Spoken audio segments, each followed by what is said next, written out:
సర్వాలంకారయుక్తాం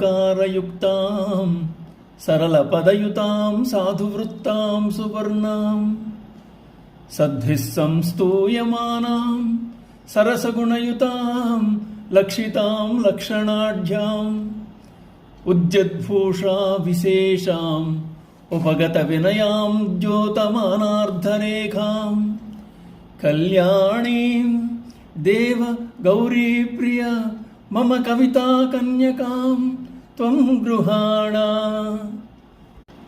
శివానందలహరి ముగింపునకు వస్తున్న తరుణంలో శంకరాచార్యుల వారు తన కృతిని భగవంతుడైన శివునికి అర్పిద్దామని తలచారు.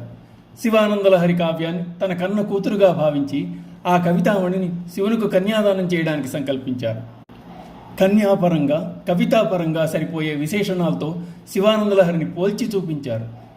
కన్యకు కవితకు మధ్య గల సారూప్యతలను 12 సద్గుణాలుగా శ్లోకంలో శివునికి విన్నవించి తన కావ్యరత్నాన్ని స్వీకరింపుమని, కావ్యానికి కృతిభర్తవకమని శంకరులు శివుని ప్రార్థించారు. అలా శివుని ఒప్పింపజేసే ప్రయత్నంలో కన్యకు కవితకు మధ్య గల పోలికలను అతి నేర్పుగా చూపారు శంకరులు. ఆయన వర్ణించిన 12 కృతి లక్షణములు ఈ విధంగా ఉన్నాయి. కవిత ఉపమ, ఉత్ప్రేక్ష, అతిశయోక్తి, రూపక మొదలగు సర్వాలంకారాలతో నిండి ఉంది.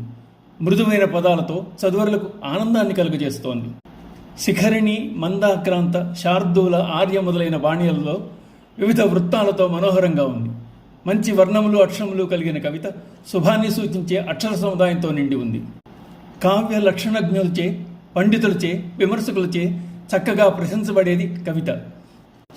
శృంగారాది రసములతో మాధుర్యాది గుణములు కలిగి ఉంది. శిల్పము, అర్థము, శబ్దము, శైలి మొదలగు సలక్షణములతో ఒప్పుతోంది కవిత.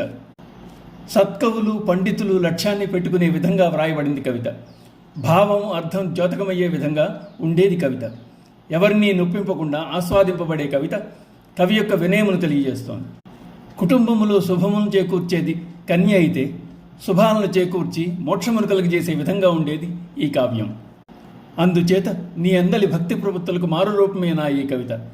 ఇన్ని సలక్షణములు కలిగిన కవితను నీకు అంకితం చేస్తేనే నా కవితకు సార్థకత. సద్గుణాల ప్రోవు అయిన నా కవితాపత్రికను నీకు సమర్పించుకుంటున్నాను.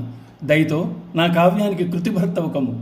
దీనిని గ్రహించి నాకు ఊరటం చేకూర్చుము అని శంకరులు మహాదేవుని వేడుకుంటున్నారు.